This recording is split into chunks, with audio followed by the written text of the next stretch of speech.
Hey, man.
afternoon, everybody. Good afternoon. Did everyone have a good weekend? Yes. Good. It's good to see you back here. We have another busy week.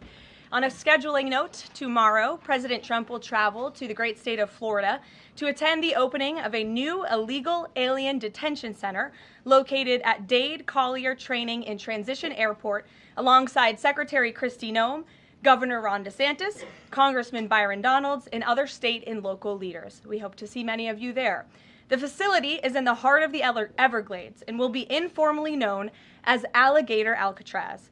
There is only one road leading in, and the only way out is a one-way flight. It is isolated and surrounded by dangerous wildlife and unforgiving terrain. The facility will have up to 5,000 beds to house, process, and deport criminal illegal aliens. This is an efficient and low-cost way to help carry out the largest mass deportation campaign in American history. We are truly coming off a historic week of President Trump racking up win after win on behalf of the American people.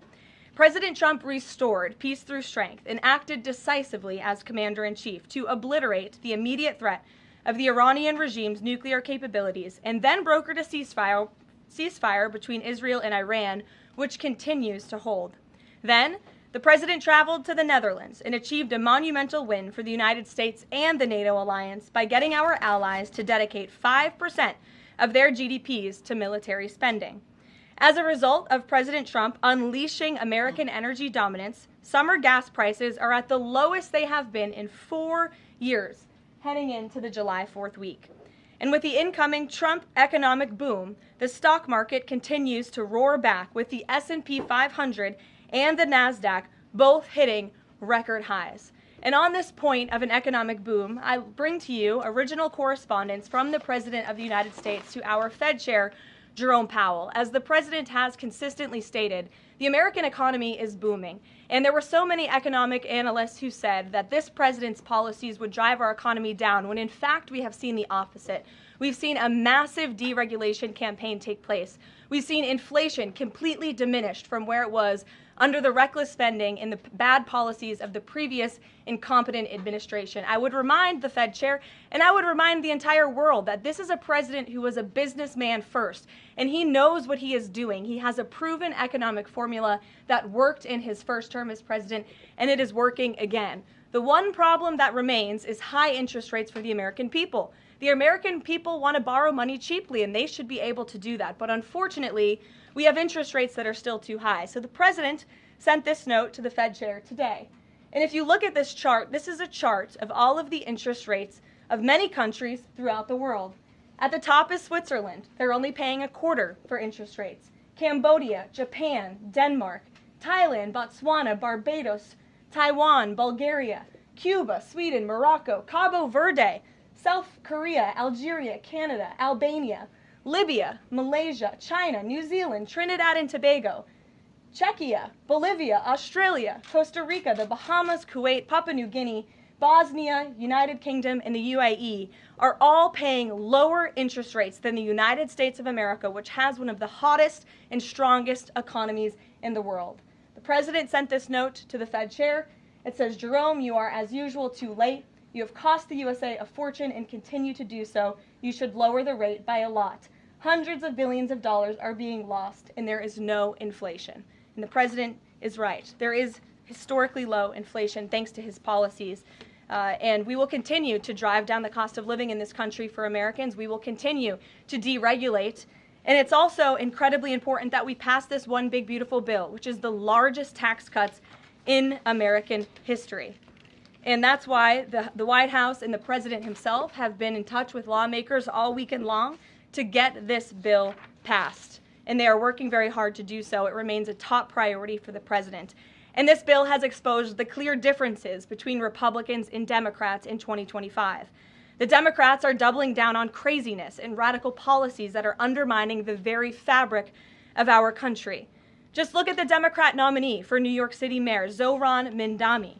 He's a Democrat socialist, really a communist, who proudly calls to defund the police, peddles anti-Semitism, praises pro-Hamas groups, wants Israel abolished, and believes wealthy Americans should not exist. Those are his words, just as recent as this weekend.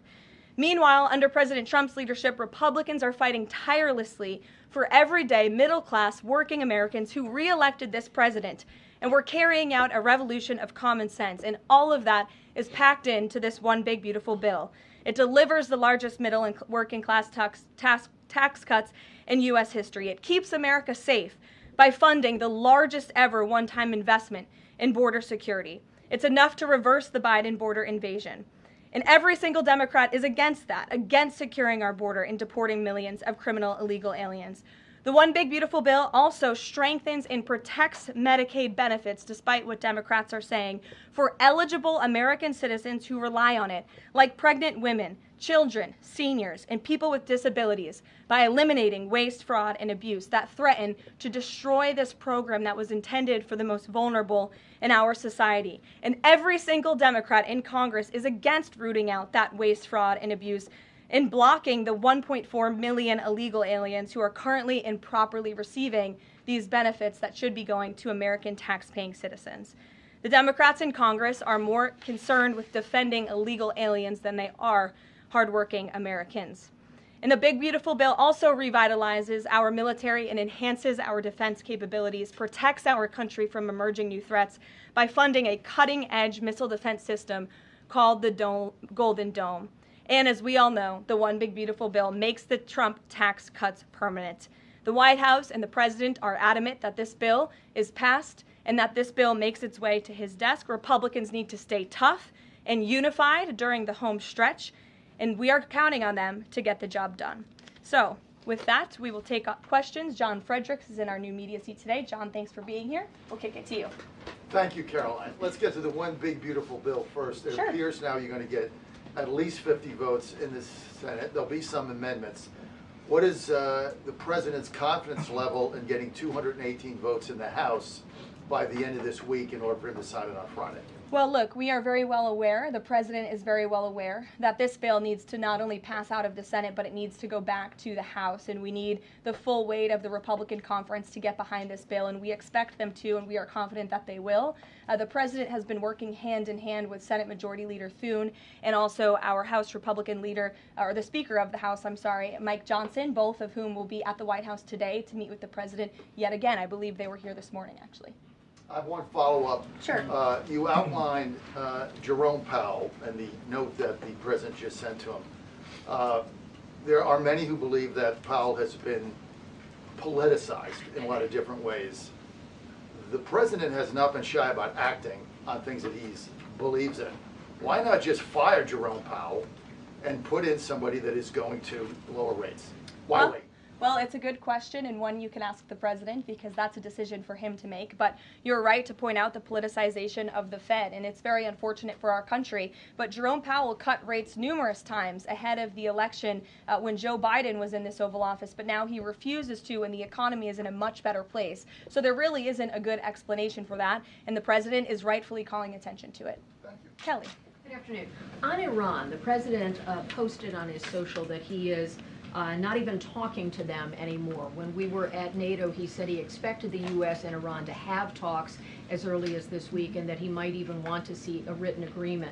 What is the update now if he's saying he's not even talking? So as I told you from the podium last week, I said the administration, and namely our special envoy Steve Witkoff, has been in communication both directly and indirectly with the Iranians. That communication continues. The president himself has not talked to Iran, which he pointed out in his truth statement. Peter. Thank you, Caroline. Does President Trump want Zohran Mamdani deported? I haven't heard him say that. I haven't heard him call for that. But certainly he does not want this individual to be elected. I was just speaking to him about it and his radical policies that will completely crush New York City, which is obviously a city that the president holds near and dear to his heart. There's this Congressman, Andy Ogles. He wants the Attorney General Bondi to explore denaturalization proceedings because he thinks Mamdani could have misrepresented or concealed material support for terrorism based on rap lyrics he wrote in 2017. Does President Trump think this is a worthwhile use of the Attorney General's time? Well, I'll let the president speak to that. I have not seen those claims, but surely if they are true, it's something that should be investigated. And could President Trump see himself, you said you just talked to him about this, could he see himself working with a mayor Mamdani, somebody who, on Meet the Press this weekend, was given 3 chances to condemn the phrase globalize the intifada, but he couldn't. Yeah, look, the president is always willing to work with everyone. He's working with Democrats across the country, Democrat governors, and he said he'll work with people on the far left. He works with Republicans. He works with people in the middle. He wants to do what's right for America, but surely someone who holds these values and is quite literally a communist and condemns every value that makes this country great. Common sense, law and order, low taxes, working hard, and earning your keep in this country. He's against all of that, and I think the president would find it difficult to work with someone like that. If he is elected, I'm sure you'll hear more from the president on that, but we'll have to see. Hopefully the voters of New York City choose wisely. Sure. Thanks, Caroline. The president on Friday said that he was hopeful of a Gaza deal within the next week. Can you give us an update on any progress towards that, and on any talks that the White House is having with Israel on that? Sure. Well, I know that Mr. Dermer is in Washington this week to meet with senior officials here at the White House. I also know that this administration is in constant communication with Israeli leadership, and the president himself speaks frequently, as you know, to Prime Minister Netanyahu. But this has been a priority for the president since he took office, to end this brutal war in Gaza. It is because of this president that humanitarian aid is being brought into the region. It's heartbreaking to see the images that have come out from both Israel and Gaza throughout this war, and the president wants to see it end. He wants to save lives, and however, the main priority for the president also remains to bring all of the hostages home out of Gaza. As you know, his tireless effort has brought home many of the hostages, including all of the American hostages who were held there. So he wants to see both things happen, and we're continuing to work very hard to do those things. Sure. Yeah, thanks, Caroline. What is the White House's response to Senator Tillis's criticism articulated from the Senate floor yesterday, in which he said passing the big, beautiful bill would betray President Trump's promise to protect Medicaid? Well, he is just wrong, and the president and the vast majority of Republicans who are supportive of this legislation are right.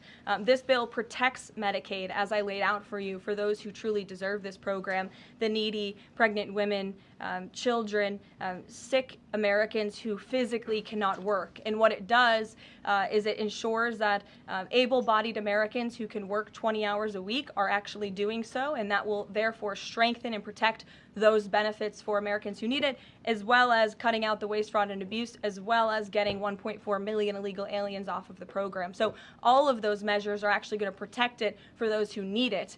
That's the president's position, and that's what this bill does, and that's why Republicans need to vote for it and get it to the president's desk. That kind of criticism from a Republican senator, is that reason for concern for the passage of this? No, it's not. We're confident this bill is going to be back at the White House by the 4th of July. Stephen. Thank you, Caroline. 2 questions. On the New York mayoral race, does the president plan to make an endorsement? And secondly, on Jerome Powell, a lot of the focus obviously has been on interest rates and him keeping them high, but a new controversy erupted today. My colleague first reported that he's facing Chairman Jerome Powell is facing accusations of lying to Congress, which is a potential crime, about luxurious details of the Fed's $2.5 billion renovation project. Senator Loomis has called attention to this. Some experts want him to be investigated. Does the White House want these allegations investigated and, if found substantiated, punished? I'll have to take a look at those allegations, and I will raise them to the president's attention and let him speak on them himself. To your first question regarding the mayoral race, the president was asked that yesterday by Maria Bartiromo. He refused to give an endorsement, so you won't get one from me at this podium unless he wants me to do that. Philip, go ahead. Oh, okay. Sure. And then I can go to you. Cool. Thanks. Thank you. The president said that he's working on a temporary pause for immigration enforcement in certain industries. I'm wondering what you can tell us about how he's determining which industries are deserving of a pass. He mentioned farmers, but what about, say, construction workers? I mean, shouldn't there just be one standard here? I don't have any more details to read out for you, but what I can tell you is that the White House is working closely every day with the Department of Agriculture as well as the Department of Homeland Security when it comes to workforce enforcement, worksite enforcement, I'm sorry. And the president's focus and the focus of this administration is, of course, to remove public safety threats from the streets and to deport as many of the illegal criminals, especially the violent criminals that we know are still here because of the previous administration. So that's the main priority and the goal. And then the president has already made cuts to the office of the Director of National Intelligence, but now Senator Tom Cotton has put forward a bill that would cut the office by another 60%.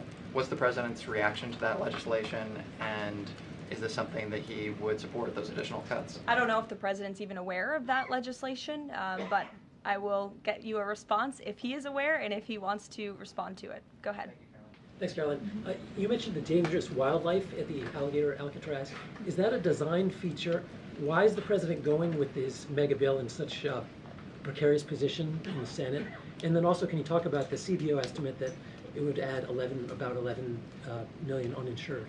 Well, look, when you have illegal murderers and rapists and heinous criminals in a detention facility surrounded by alligators, yes, I do think that's a deterrent for them to try to escape. We do know that some of these illegal criminals have escaped from other detention facilities, like one in New Jersey, which I know was recently reported on. So, of course, we want to keep the American people safe, and we want to remove these public safety threats from our streets, and we want to effectively detain them as best as we can. As for why the president is going, I think his trip to this detention facility actually underscores the need to pass the One Big Beautiful Bill, because we need more detention facilities across the country. The last administration let in nearly 20 million illegal people from all over the world, and this administration is focused on arresting and detaining them.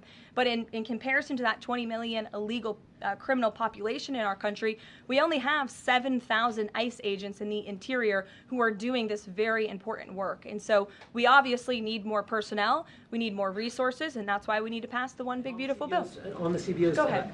Yes, in the pink. Oh, thank you. Thank you. Welcome.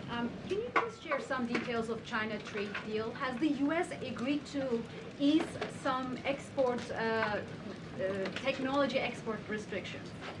Sure. Well, the final language that was agreed upon in both Geneva and in London was signed just past week. We can get you that final text of the agreement. Go ahead. Thank you, Caroline. Eamon, and then behind you. Okay, thanks, Caroline. So on Jay Powell, has the president got a short list of who he wants to see as Jay Powell's successor, and is he going to name a successor as early as this summer? I won't get ahead of the president on any announcements on that. Does he like Scott Besson for the job? Again, I won't get ahead of the president. And on TikTok, if you could, real quick, he said Sure. yesterday he's got a buyer, but the question there is, does he have a seller? And do you have any indication from the Chinese government that they've authorized a sale of TikTok to the U.S. or to U.S. buyers? What I can tell you is that these discussions with China regarding the sale of TikTok have been ongoing at the highest level, and they will continue. As you know, we have another 90-day extension, and it's just to continue to work out this deal and make sure that TikTok stays on for the American people. That's the president's main goal in this, while protecting their privacy and their security. Behind you. Go ahead. Thank you, Caroline. The president has been calling for a deal in Gaza for 2 days and many posts.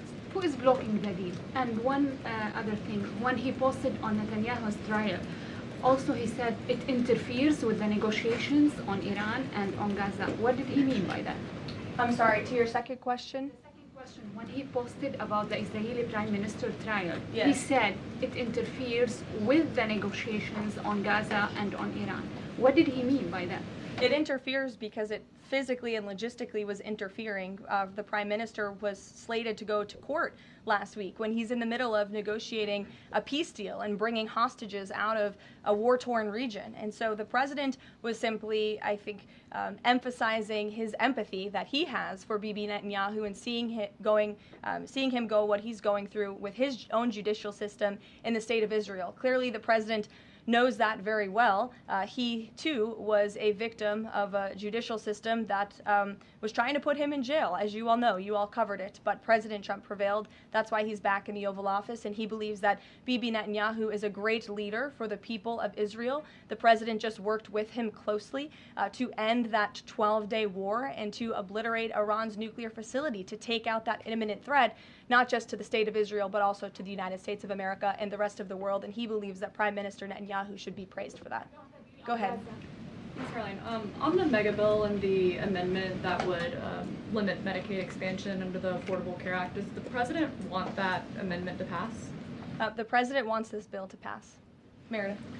Hey, thanks, Caroline. On trade, we have this looming July 9th deadline coming up. We heard the Treasury Secretary say that he expects to wrap up these trade deals by Labor Day, but when President Trump was asked yesterday about any extensions by July 9th, he said, I think that would be necessary. So is the president ruling out any extensions on trade for any nations, even if they're negotiating in good faith? Well, you heard from him directly. He said he did not think that it would be necessary. He is going to set the rates for many of these countries if they don't come to the table to negotiate in good faith.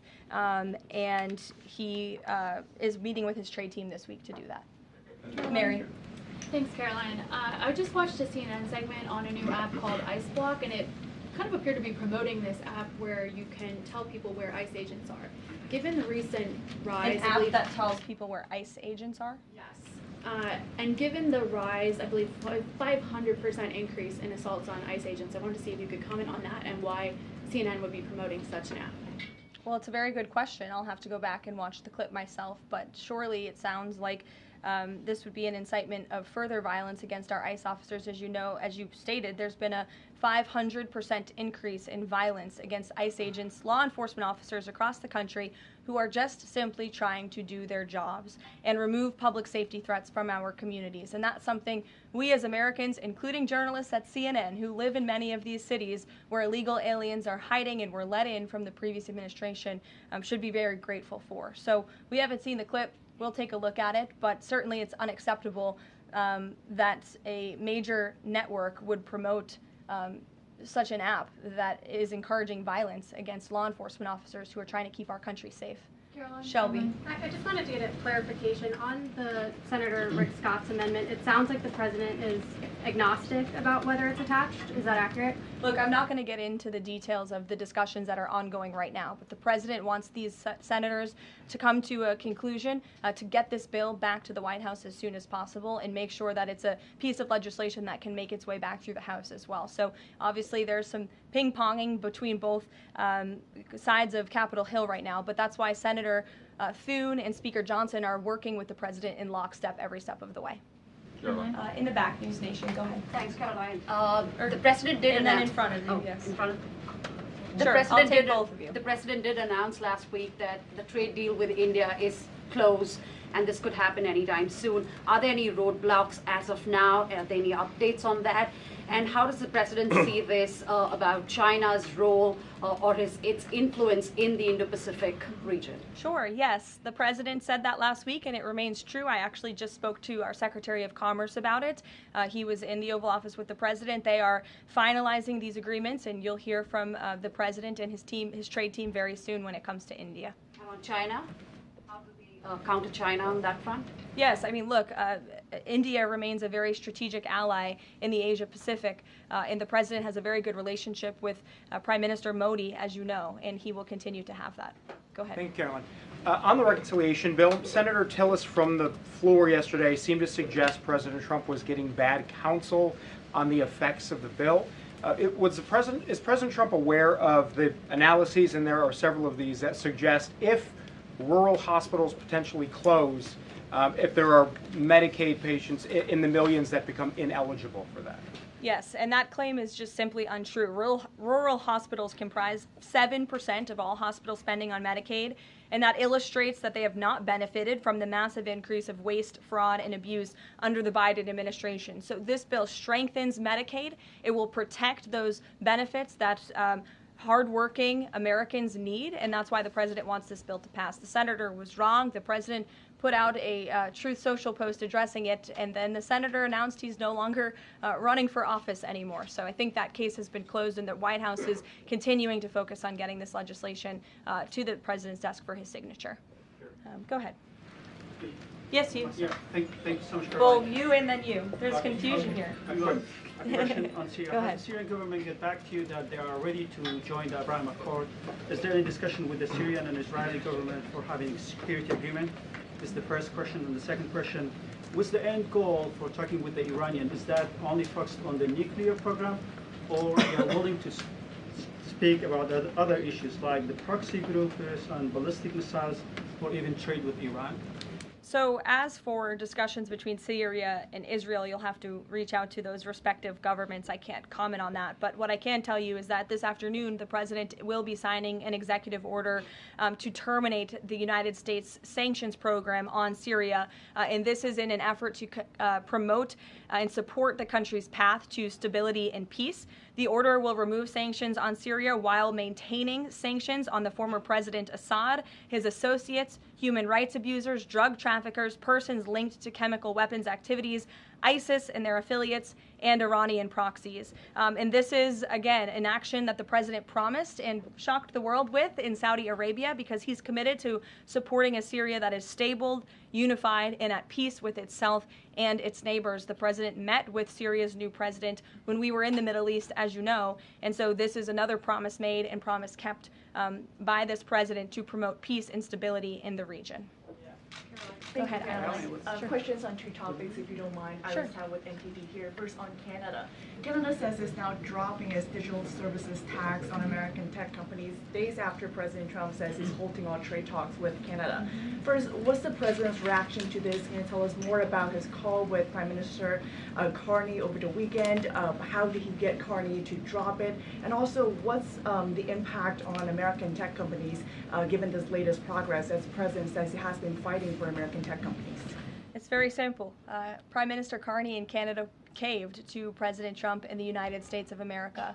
And President Trump knows how to negotiate, and he knows that he is governing the best country and the best economy in this world, on this planet. And every country on the planet needs to have good trade relationships with the United States. And it was a mistake for Canada to vow to implement that tax. That would have hurt our tech companies here in the United States. The president made his position quite clear to the Prime Minister, and the Prime Minister called the president last night to let the president know that he would be dropping that tax, which is a big victory for our tech companies and our American workers here at home. And on Harvard, if you don't mind, the administration today formally accused Harvard of violating civil rights laws by not doing enough to fight anti-Semitism.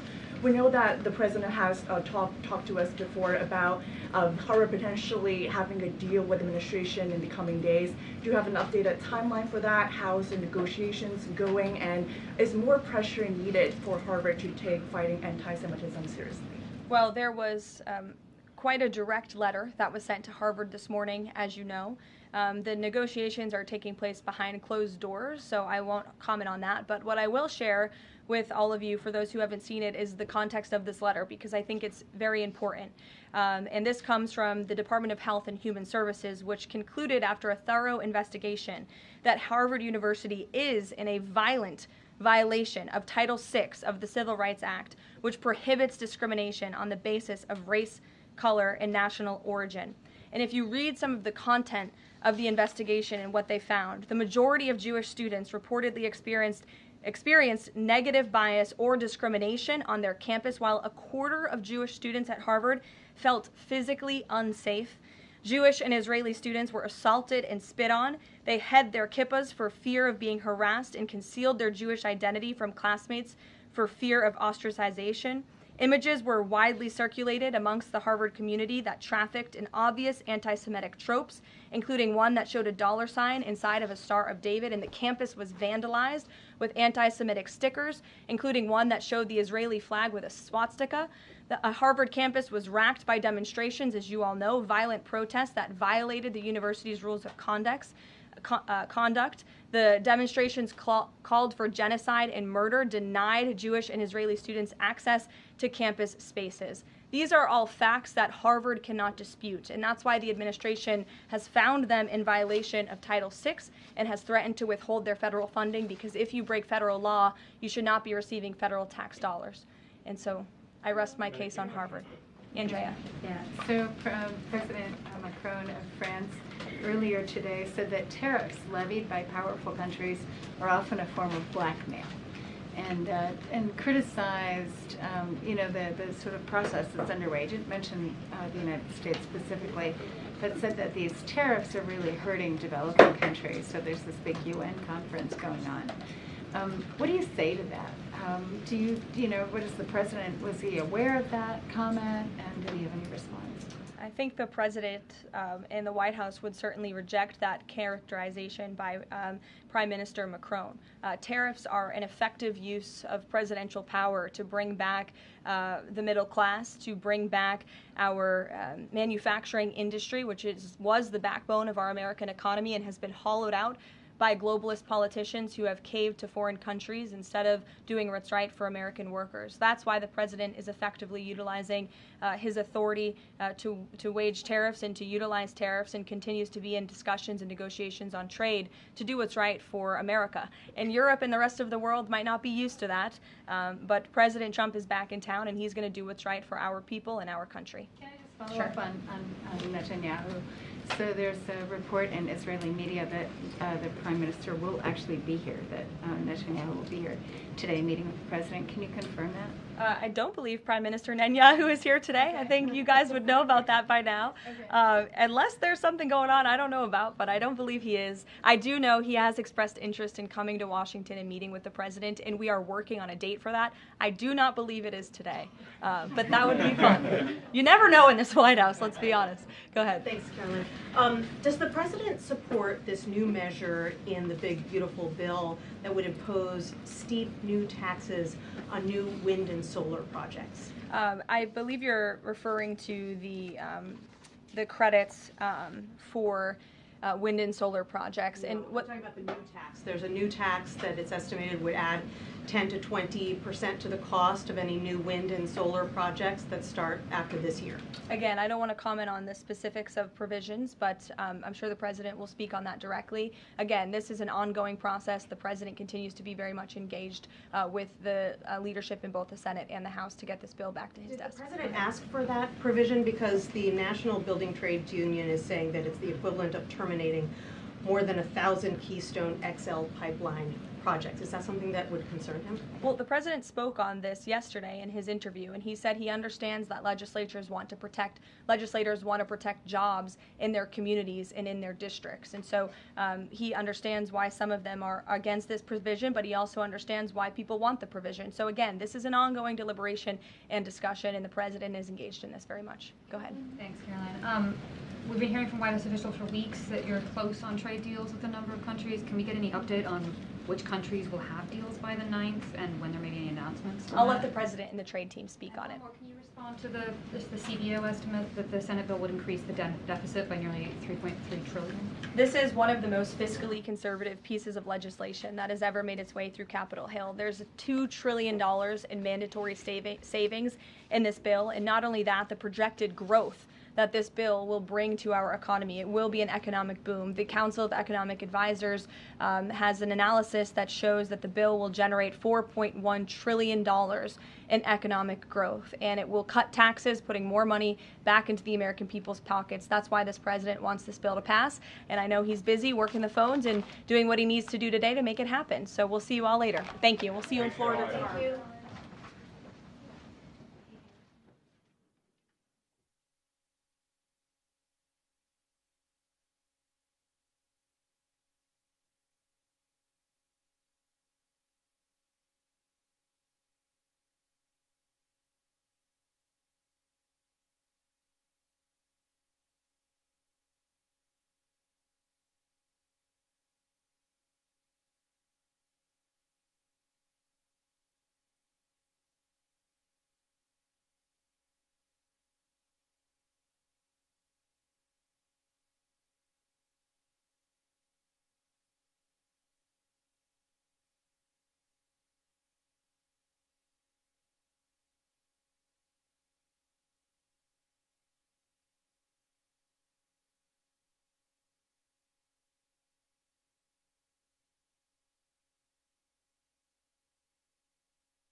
talk about it.